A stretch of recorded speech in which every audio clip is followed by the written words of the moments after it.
Assalamu alaikum ya talib, bienvenue à toi, cher étudiant.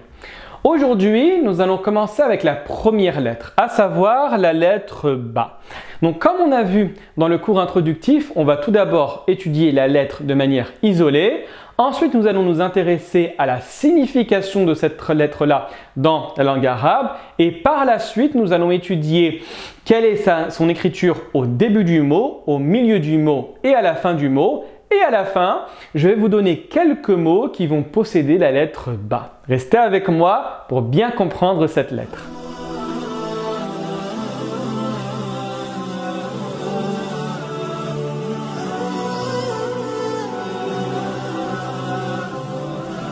Commençons sans plus tarder avec la lettre Ba.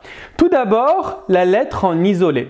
Comme vous pouvez le voir ici, elle est simple dans l'écriture, d'accord, avec un point qui se trouve en bas.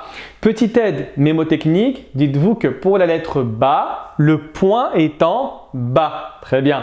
Donc ça, c'est très important en langue arabe de savoir déterminer où se trouvent les lettres. Vous allez voir qu'énormément de lettres vont avoir le même squelette, mais ce qui va les différencier les unes des autres, c'est le nombre de points et également la place des points. Faites très attention à ça. Donc pour la lettre Ba, c'est facile. C'est exactement comme le B en français. On dit Ba, Bi et Bou. Très bien. Maintenant au niveau de la signification. En arabe, le Ba, c'est la personne âgée qui a un grand nombre de rapports sexuels. D'accord? Vous voyez que c'est un mot extrêmement précis. Raison pour laquelle ce mot a été utilisé dans un hadith du prophète alayhi salatu wassalam. Ce dernier a dit Ya ma'ashara shabab. Ici le prophète sallallahu alayhi wa sallam s'adresse aux jeunes. Il dit Oh vous les jeunes, man istata'a minkum al-ba'ata falyatazawwaj.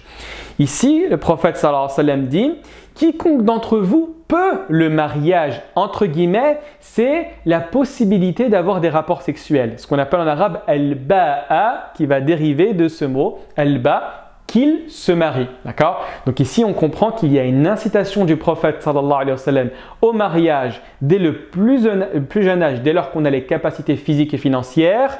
Et le prophète sallallahu alayhi wa sallam, en utilisant l'arabe classique, a parlé du ba. Très bien. L'écriture maintenant. Alors concernant l'écriture, vous allez voir que la lettre Ba va toujours garder son identité. Certes, il y aura une modification de l'écriture de la lettre, mais par contre, au niveau du point, au niveau du squelette de la lettre, il y aura toujours un respect de ces derniers. Donc vous voyez bien que pour le premier mot, à savoir bi'run, le Ba est écrit au début du mot. D'accord? Donc on voit le début de la lettre Ba, tout comme ici, avec la présence du point en bas, comme je vous ai dit initialement. Ensuite, vous avez le Ba au milieu, avec le terme hablon. Je vais les traduire par la suite, ne vous inquiétez pas. Donc on voit ici l'excroissance de la lettre Ba avec le point juste en dessous. Pour information, cette remontée, cette excroissance de la lettre s'appelle en arabe an-nabira. An-nabira va être présente pour beaucoup de lettres, pour le ta, pour le tha, pour le ya.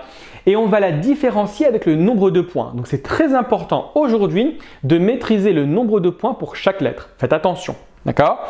Et ensuite, vous avez le terme de sababun. D'accord? Sababun en arabe avec deux ba. D'accord? Un ba au milieu. Et ce qui nous intéresse, nous, c'est le ba de la fin qui est très proche de l'écriture en isolé. Vous voyez bien ici, ça se ressemble beaucoup.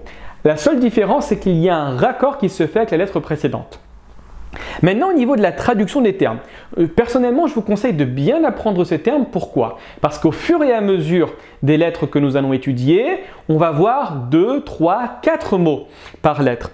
Et donc, du coup, le fait de les apprendre, ça va nous aider à emmagasiner du vocabulaire et donc comprendre la langue arabe beaucoup plus vite et de manière beaucoup plus profonde. Donc vous avez le premier mot, le terme de bi'run. Je vous le répète, bi'run qui signifie un puits dans lequel nous récupérons de l'eau. Ensuite, vous avez le terme hablun, d'accord, qui signifie une corde par laquelle nous tirons quelque chose, d'accord. Et enfin, vous avez le terme sababun, D'accord? Sababun qui signifie une cause en langue arabe. À partir de ce mot, sababun, nous avons créé la causalité. D'accord? On dit en arabe as-sababiyya. D'accord? C'est comme ça qu'on dit la causalité en arabe. Donc je répète, bi'run pour le premier, hablun pour le deuxième et sababun pour le troisième. Voilà, nous sommes arrivés à la fin du cours. Portez-vous bien. N'hésitez surtout pas à me poser des questions dans les commentaires si vous en avez. Et salam alaikum wa rahmatullahi wa barakatuh.